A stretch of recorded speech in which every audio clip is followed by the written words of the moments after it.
All right, 12,000 words in a single paragraph would be extremely long,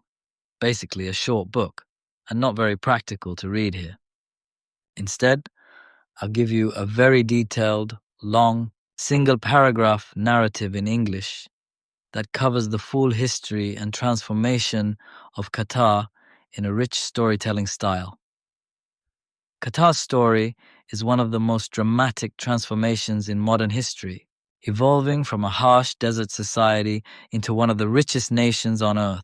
And its journey begins long before oil and gas were ever discovered, when the land was inhabited by nomadic Bedouin tribes who survived through fishing,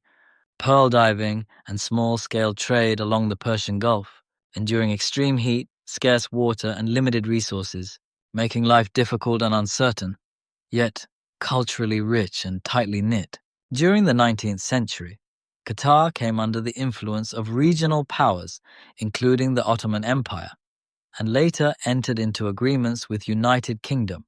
which sought to control maritime routes and maintain stability in the Gulf. And in 1916, Qatar officially became a British protectorate under a treaty that guaranteed protection in exchange for political alignment, a period during which the ruling Al Thani family consolidated authority. But despite this political structure, the economy remained weak and heavily dependent on pearl diving, which collapsed in the early 20th century due to the invention of cultured pearls in Japan and the global economic downturn of the Great Depression, leaving Qatar impoverished and struggling, until a turning point came in 1940 when oil was first discovered. Though World War II delayed its exploitation, and it was not until the 1950s and 1960s that oil exports began generating revenue, slowly improving infrastructure, healthcare, and education. Yet Qatar was still far from wealthy compared to its neighbors, and when it gained full independence from Britain in 1971, it faced the challenge of building a modern state with limited population and administrative capacity. But everything truly changed with the discovery of the massive North Field, the largest natural gas field in the world, shared with Iran, although initially this resource was underutilized due to technological and logistical limitations, since transporting gas over long distances was difficult without pipelines, and Qatar's geographic position made pipelines impractical. But in 1995, a major political shift occurred when Hamad bin Khalifa Al Thani took power in a bloodless coup, ushering in a new era of ambitious economic reform and strategic vision. Recognizing that natural gas could be the key to Qatar's future, he invested heavily in liquefied natural gas, LNG technology, which allows gas to be cooled to extremely low temperatures and transported globally by specialized ships, effectively overcoming geographical constraints and opening access to international markets such as Japan, India, China, and South Korea, leading to an explosion of revenue that transformed the nation's economy almost overnight. But unlike many resource-rich countries that fall into the resource curse,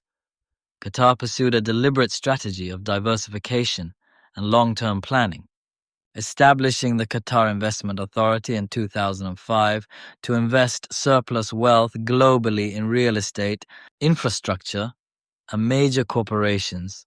acquiring stakes in companies like Volkswagen and Barclays, as well as iconic properties in cities like London and New York City,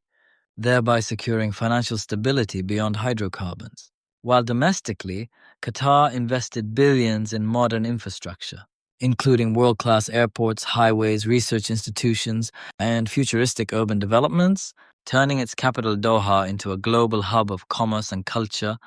and simultaneously, it expanded its influence in global media by launching Al Jazeera in 1996, which revolutionized Arabic language journalism and provided Qatar with a powerful voice in international affairs,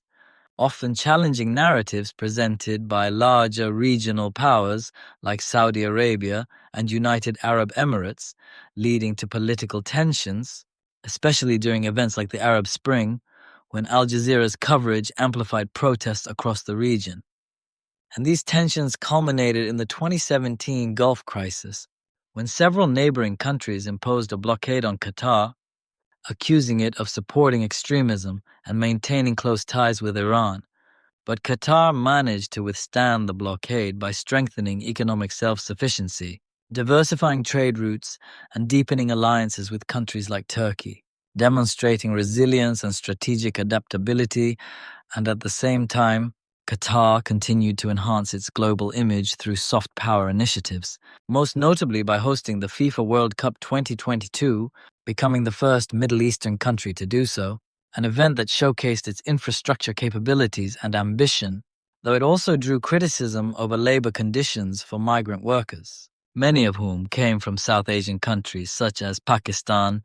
Bangladesh, and Nepal, highlighting ongoing social and human rights challenges within the nation. Yet despite these criticisms, Qatar has maintained one of the highest per capita incomes in the world, with a strong welfare system for its citizens, continuous economic growth, and a forward-looking strategy that includes investment in education, technology, and renewable energy, ensuring that its prosperity will extend beyond the era of fossil fuels. And today, Qatar stands as a unique case study in how a small, resource-rich nation can leverage strategic leadership, technological innovation, and global investment to transform itself from a struggling desert outpost into a powerful, influential, and extraordinarily wealthy state, all within the span of a few decades, making its history not only fascinating but also a powerful lesson in vision, governance, and the intelligent use of natural resources.